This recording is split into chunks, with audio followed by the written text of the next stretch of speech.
Today's episode is brought to you by Progressive, where drivers who save by switching save nearly $750 on average. Quote now at Progressive.com. Progressive Casualty Insurance Company and Affiliates. National average 12-month savings of $744 by new customers surveyed who saved with Progressive between June 2022 and May 2023. Potential savings will vary. Thanks for supporting the Fable and Folly Network. Here's another show we know you'll love. Where am I? Welcome to Desert Skies, traveler. Your journey through the physical plane has come to an end. I am the attendant. My colleague here is the mechanic. Yo. This is your last stop on your way to the great beyond. It's our job to make sure you're prepared for the ride. Now, before hitting the road, we have an impressive selection of over 34 varieties of microwavable burritos. What's going on? There's gotta be a better afterlife than this. I mean, come on! That's offensive. Something seems to be wrong with me. You left something major undone. I have a life outside of this gas station, you know. You quite literally do not. Any hobbies? Nope. Ever travel? Nope. Love interest? Are you kidding? Oh my god. You're like the human version of a plain bagel. Cash register. How can I help you, attendant? Play some music? You got it. It's kind of funny, though. What I needed wasn't back there. It was here, waiting for me. I wonder what it feels like, Mac, to miss the physical plane, the people you left behind. You know, I had a wife who died 3 years ago. Wish I could go back. No, you don't need to go back. You just need to be here. And a new traveler approaches. Ready, team? Ready. Attendant. Good. Let's do this. Find Desert Skies wherever you listen to podcasts.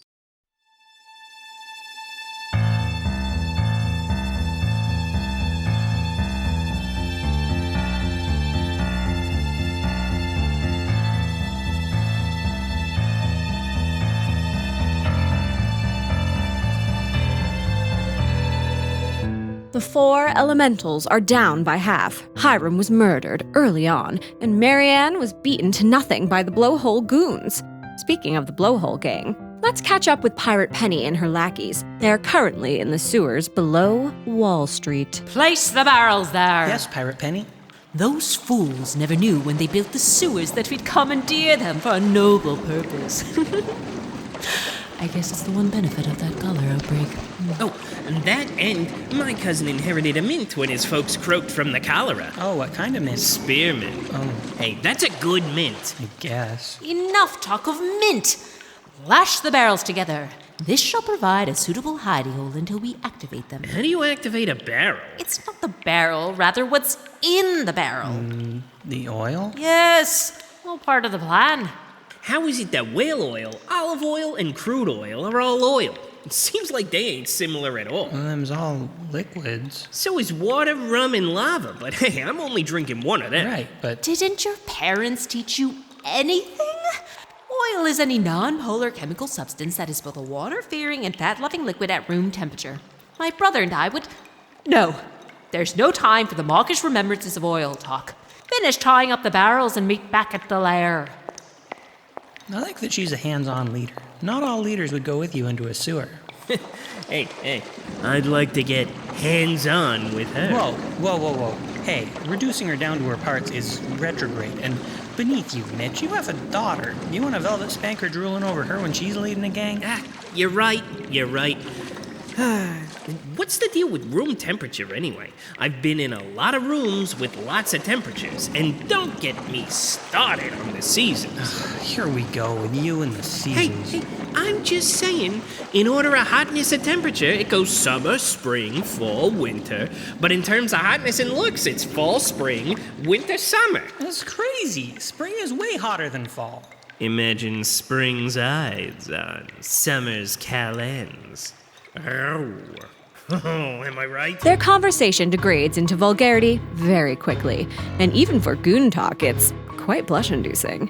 Calends, by the way, is the first of the month, but that's all I'm getting into regarding calendar talk. Rather, let's get back to Eugene's brownstone. Eugene passed out after eating some more of a hallucinogenic mushroom, and Anjus finds herself face-to-face with almost Officer Shaindel Doubles Blum. Shaindel wants to bring them in because it was promised that whoever captured Henry B. Lubbins' murderers would get an instant promotion to sergeant. Or was it captain? One of those. Let me check my notes. 2-bar captain. So, there you have it. Were you hiding there the whole time? Yes. We've been here for over half an hour. I was crouching. How did I not see you? Jews are excellent at hiding. We've had to hide throughout our history. But half an hour? I was going to say something, but then the moment passed, and I wanted to make it kind of dramatic. You did. Oh, dog.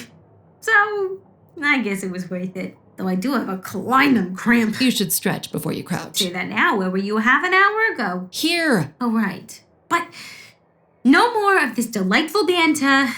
I'm bringing you in. But we're innocent. Then you'll be acquitted in court. The justice system works. You don't believe that. No one believes it, not even the judges. Especially the judges. You could try the new appeals court, where they let a weasel scratch at a series of verdicts, and if he sees a shadow, then you get time saved. It's always a male weasel, isn't it? Never a she-weasel. Never a sheasel. Typical. Look, I know it's not perfect, but this is the only way I'll become an actual officer.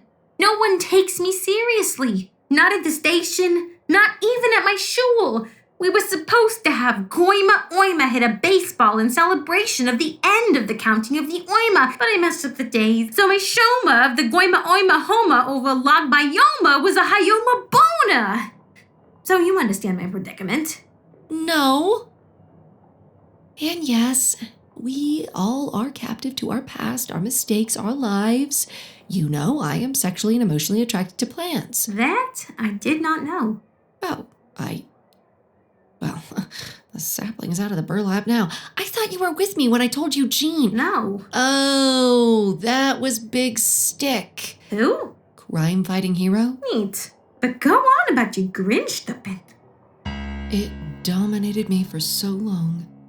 When my parents died at the Castle Clinton clown fire, I was orphaned. I was adopted by the wealthy widow Clara Peachtree, for which type of apple are named Peaches, which was very confusing. But she let me explore her orchards upstate, and I fell in love with an apple tree.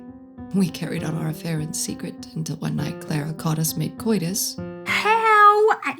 Just so many hows, but also I don't... Just keep going.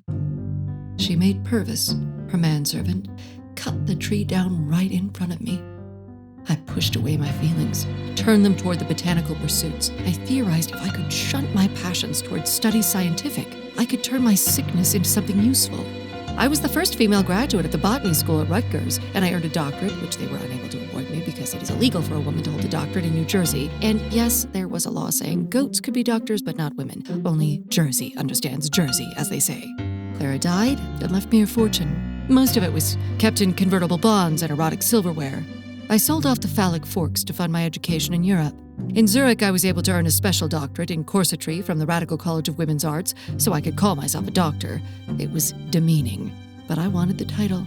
And I also learned how to make busk fasteners. Also, if you used an overbust corset, it would really flatter your bosom. Okay, my bosom flatters itself just fine. True. But anyway, with that degree, I could call myself Dr. Anjus Troop, officially. Later, I met Hiram at a party celebrating Boron. Oh, this part I heard about. Our little coterie formed, and then I thought I had beaten those feelings. I closed my eyes and thought of the pleasures of being normal as I let Hiram court me. We were engaged, but I found employment at the Botanical Gardens, put in charge of the Fernaceum, the largest collection of ferns in the hemisphere. And this little maritoid, its fronds were so... And the way its fleshy root stuck, it was love. I spent days, weeks in the Fernaceum. I let everything else lapse. I was love-drunk, and one night Hiram showed up. He saw my tongue sliding down the pinna, and the engagement was over. My normalcy was over. I left for the Amazon on the next boat. I joined with a National Geographic expedition to photograph the most dateable cannibal. It was not a success. I didn't care.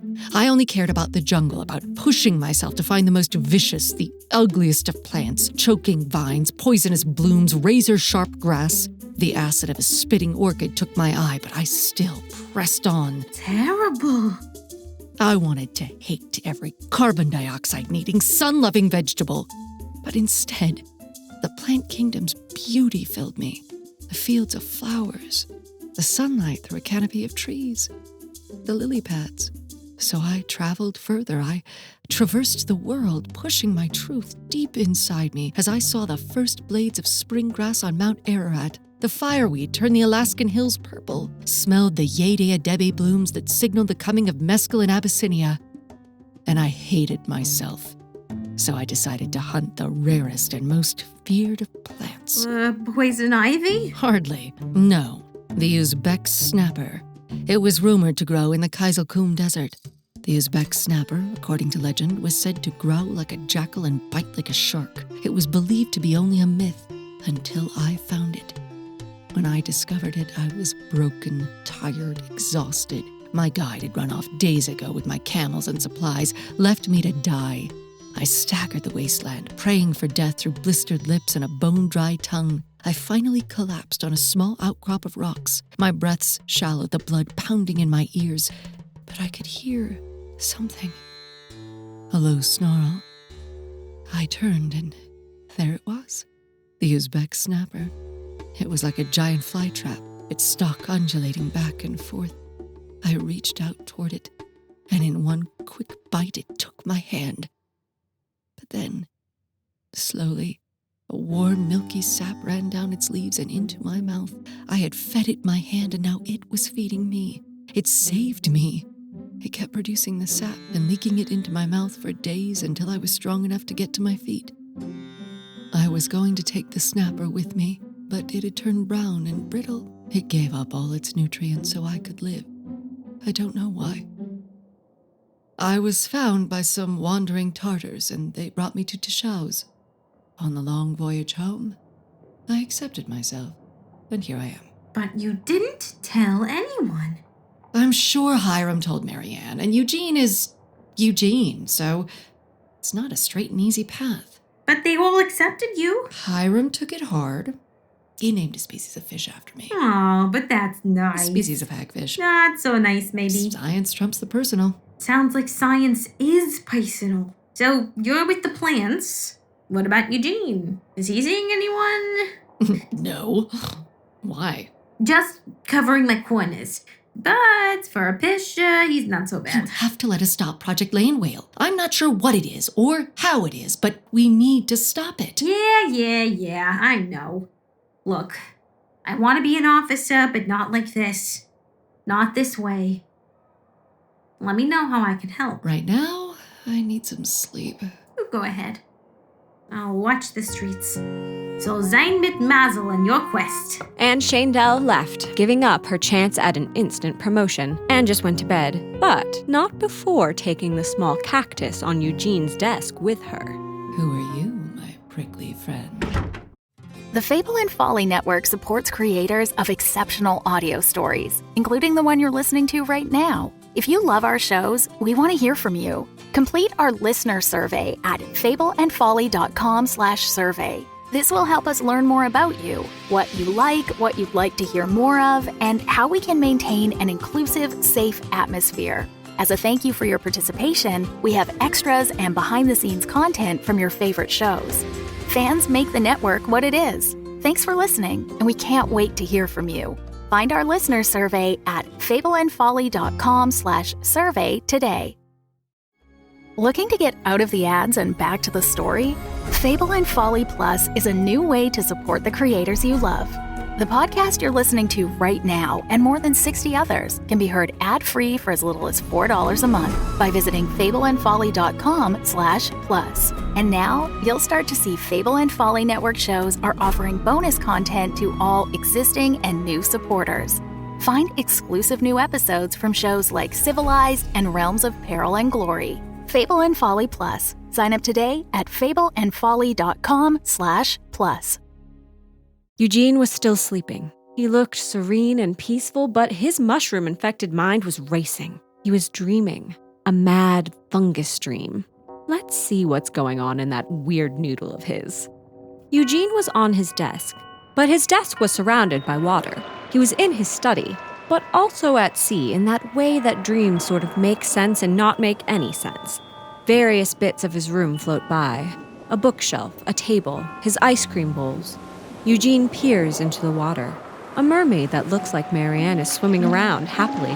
She winks at him. Eugene dips a finger into the sea, but as soon as he does, the Maryanne turns shark-like and leaps out of the water, trying to bite him. He falls back onto the desk. A bell clangs as a small dinghy appears out of nowhere.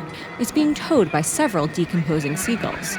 Sitting in the dinghy is Hiram, swordfish through his chest, but a jaunty cap upon his head. Hiram, nice hat. Less nice swordfish. Oh, he's not so bad. Right, Fishy? It's a living. Well, he's a real rascal. So, a little birdie told me that your big Shakespeare bird release didn't go so well. They'll probably kick me out of the Acclimatization Society for it. Or for all the murder I'm accused of. Not a good look for them. Or me. And what of this Project Land Whale? Sounds like something. I have theories. At a carnival last year, there was this tic-tac-toe playing chicken, Dr. Clucks. He seemed the criminal genius type. Ah, but didn't they eat him at the fair's close? Oh, yeah. That was sad. And delicious. Indeed. Now, everything has gone crazy. You're lucky you died before all the dying started. My timing was always impeccable. I did manage to witness 20 moonlight squid orgies. What's the other side like? I can't say much, but in 3 words, empty, void, butterscotch. Wow. I'm sorry about Maryanne. Yes, it is a tragedy. And all that's left was a small smudge of caviar. Caviar from a mackerel. Is that a... Just then, a half-tugboat, half-scrimshaw desk floated by. Lubbins captains the odd vessel, the octopus still wrapped around his face. Yipes! Octopus Lubbins! Lubbins then banged his desk, which began to leak oil, polluting the water, turning it black. Symbolism. A little direct, but the dream is what it is. Quite something, isn't he? In life, my nemesis, but in death, quite the squash partner. Were you really going to help him with that court case? I was hoping I could make the jury see the beauty of cetaceans, that the whales could be saved. But it's all post now. Let her and let be. What? By now, the oil had turned the water completely black, and the blackness was climbing up the sky and walls, turning everything dark as pitch. Be mail, slot box, post. You're not making sense. Mail it, stamp it, mail it, envelope. The whole of the world was now black, except for a small pool of light, which for reasons known only to Eugene's subconscious, Sir Francis Drake emerged from. He walked across the water, which had now solidified into a floor. Oh, hello, fellow. It's nearly tea time. Drake! Oh, Eugene, this is... Terribly rude of me. Sir Francis Drake, defeater of the Spanish Armada, explorer, knighted by Queen Elizabeth's own sword. Later I showed her my sword, if you get my meaning. Nope. Oh, really? He has a copy of Gruber's biography. Oh, a fan! Excellent! Well, Drake goes to the wall where there's now a bookshelf and takes out a book, opens it. He pulls a quill pen from nowhere. Let me autograph this then. To Eugene. 'Tis Eugene, yes? Yes. Excellent. Keep your sails to the wind and always check the mail. Your pal, the Drake. Well, that ought to up its value. Ah, come now. Tea time in the afterlife. It's cucumber sandwiches today. Not if I squeeze yours first. With that, they all begin to fade away. Wait. Hiram? I'm sorry. I'm... Shh. Just be mail. Let her post me in the morning. But They were all gone. The blackness closed in, and suddenly a bit of the ink-dark sky bonked Eugene on the head. This woke him from slumber, and he realized he was thrashing in his sleep, and had knocked a picture off the wall. Oh, it was just a dream. That bit of falling sky was just this painting. And Francis Drake was just this Drake's cake I put under my desk leg to keep it from wobbling. And the water was me wetting my... Oh, One quick change of pants later, and Eugene was back to puzzling out his dream. But dreams do have meanings. Maybe Hiram was speaking to me across the spectral veil. There must be a meaning. Letter? Mail. Post? Letter. Box. Box, mail. Of course! My collection of boxing lithographs. Ha! Vic Thumps, you sure could jab. Grizzly Joe, you sure were grisly, but how will you help? This can't be it. Think, Nedley. Think. Stamp. Mail. Envelope. Mail. Box. Mail. Letter. Mail. Mail? Mail? Nothing. It's brain gibberish. Oh well, I should at least check the mail. Ta! The mail! The mail! Yes! Oh! A letter! A letter! There's a letter! Mail! Mail! Mail! Wah! It's too early to be celebrating. What are you, a Slovak? Dream. Letter. Mail. Hold on. I've got prickles in some sensitive places. Cacti look good at night, but in the morning you realize that... The mail. Yes. Can we stop celebrating for a moment? Letter. Sure. Let's not oversell it, but I did solve the old dream mystery. Right, but who's the letter from? It's from Lubbins from the day he died. Oh, wow. Open it. First, let's see if there's a clue on the envelope. It says urgent priority on the front. Notice the stamp. George Washington, inventor of the stamp. I don't think that's true. Well, then who did? I can answer that. Professor Mike, the man renting my top floor? The missus caught me tutoring a student in our bed, and not during office hours, so I'm hiding here. 'Cause she's on the warpath. But anyway, to answer your query, stamps were first used as part of the postal reforms initiated and overseen by Sir Rowland Hill. How do you know so much about stamps? Because I'm a master forger. Yeah, I forge all sorts of things. How do you think I can afford a top floor on a teacher's salary? Can I hide this hunk of rock I'm working on with you? I guess. There you are, you scoundrel. That's Professor Mike's cue to beat feet. I can outrun you any day, you philandering egghead. They have fun. Oops, I dropped that thing Mike gave me and it's super broken. Oh well. Open it! Letter. Right, from Lubbins. Let's see what we got. This solves everything.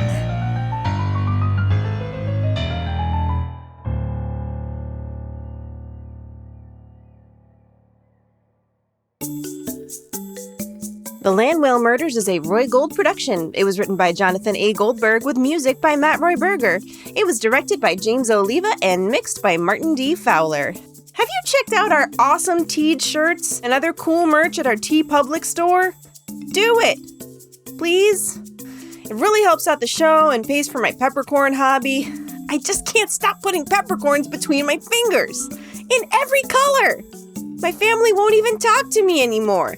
It's just you and me now, pink and black and red peppercorns. Anyway, keep on flowering and always heliotrope toward the one you love. The Fable and Folly Network, where fiction producers flourish.